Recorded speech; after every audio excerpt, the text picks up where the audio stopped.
एक व्यक्ति काम की तलाश में दर दर भटक रहा था। इधर उधर धक्के खाने के बाद निराश होकर जब वह घर वापस लौटने लगा तो पीछे से आवाज आई, ए भाई, यहाँ कोई मजदूर मिलेगा क्या? उसने पीछे मुड़कर देखा तो पाया कि एक झुकी हुई कमर वाला बूढ़ा व्यक्ति 3 गठरिया उठाए हुए खड़ा है। उसने कहा, हाँ बोलो, क्या काम है? मैं ही मजदूरी कर लूंगा। बुजुर्ग व्यक्ति बोला, मुझे रामगढ़ जाना है, 2 गठरिया मैं उठा लूंगा, पर मेरी तीसरी गठरी भारी है। इस गठरी को तुम रामगढ़ पहुंचा दो, मैं तुम्हें 2 रुपए दूंगा। बोलो, काम मंजूर है? ठीक है, चलो। आप बुजुर्ग हैं, आपकी इतनी मदद करना तो यूं भी मैं अपना फर्ज समझता हूं। इतना कहते हुए गठरी उठाकर अपने सिर पर रख ली, किंतु गठरी रखते ही उसे इसके भारीपन का एहसास हुआ। उसने बूढ़े से कहा, ये गठरी तो काफी भारी लगती है। हाँ, इसमें 1-1 रुपए के सिक्के हैं। बूढ़े ने लगभग फुसफुसाते हुए कहा। उसने सुना तो सोचा, होंगे, मुझे क्या, मुझे तो अपनी मजदूरी से मतलब है। ये सिक्के भला कितने दिन चलेंगे? तभी उसने देखा कि बूढ़ा उस पर नजर रखे हुए है। उसने सोचा कि ये बूढ़ा जरूर ये सोच रहा होगा, कहीं ये भाग तो नहीं जाएगा। पर मैं तो ऐसी बेईमानी और चोरी करने में विश्वास नहीं करता। मैं सिक्कों के लालच में फंसकर किसी के साथ बेईमानी नहीं करूंगा। चलते चलते आगे एक नदी आ गई। वह तो नदी पार करने के लिए झट से पानी में उतर गया, पर बूढ़ा नदी के किनारे खड़ा रहा। उसने बूढ़े की ओर देखते हुए पूछा, क्या हुआ? आखिर रुक क्यों गए? बूढ़ा आदमी हूँ, मेरी कमर ऊपर से झुकी हुई है, 2-2 गठरियों का बोझ नहीं उठा सकता, कहीं मैं नदी में डूब ही न जाऊं। तुम 1 गठरी और उठा लो, मजदूरी की चिंता न करना, मैं तुम्हें 1 रुपया और दे दूंगा।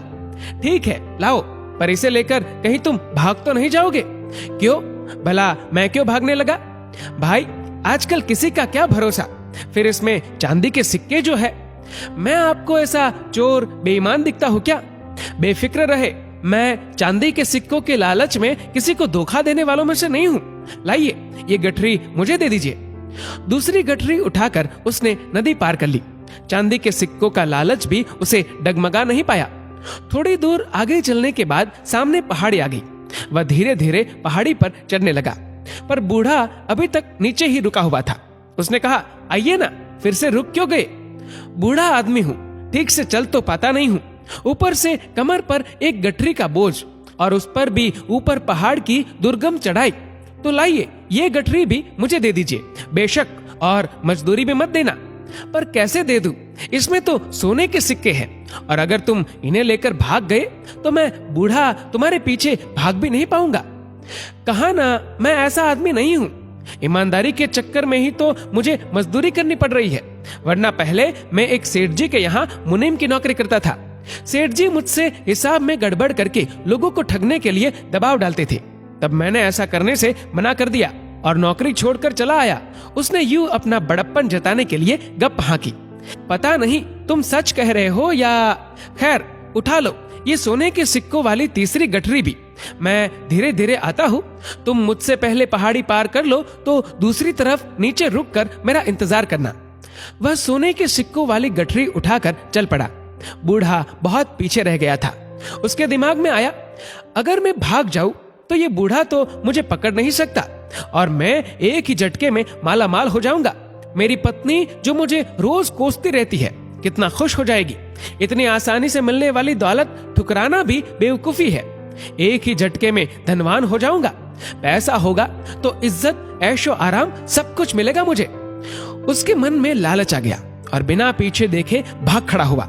3-3 भारी गठरियों का बोझ उठाते भागते भागते उसकी सांस फूल गई। घर पहुंचकर उसने गठरिया खोल कर देखी तो अपना सिर पीट कर रह गया। गठरियों में सिक्कों जैसे बने हुए मिट्टी के ढेले ही थे। वह सोच में पड़ गया कि बूढ़े को इस तरह का नाटक करने की जरूरत ही क्या थी। तभी उसकी पत्नी को मिट्टी के सिक्कों के ढेर में से एक कागज मिला जिस पर लिखा था, ये नाटक इस राज्य के खजाने की सुरक्षा के लिए ईमानदार सुरक्षा मंत्री खोजने के लिए किया गया था। परीक्षा लेने वाला बूढ़ा व्यक्ति और कोई नहीं, स्वयं महाराजा ही थे। अगर तुम भाग न निकलते तो तुम्हें मंत्री पद और मान सम्मान सब कुछ मिलता। पर हम सभी को सचेत रहना चाहिए। न जाने जीवन देवता कब हम में से किसकी परीक्षा ले ले। प्रलोभनों में न गिरकर सिद्धांतों को पकड़े रखने में ही दूरदर्शिता है। दोस्तों, इस वीडियो को लेकर आपकी क्या राय है नीचे कमेंट करके जरूर बताएगा। और अगर आपको वीडियो अच्छा लगा हो तो इस वीडियो को लाइक करेगा, शेयर करेगा ज्यादा से ज्यादा लोगों तक। और ऐसे ही और भी इंस्पिरेशनल वीडियोस के लिए सब्सक्राइब करें हमारे यूट्यूब चैनल को और फेसबुक पर फॉलो करें हमारे पेज को। धन्यवाद।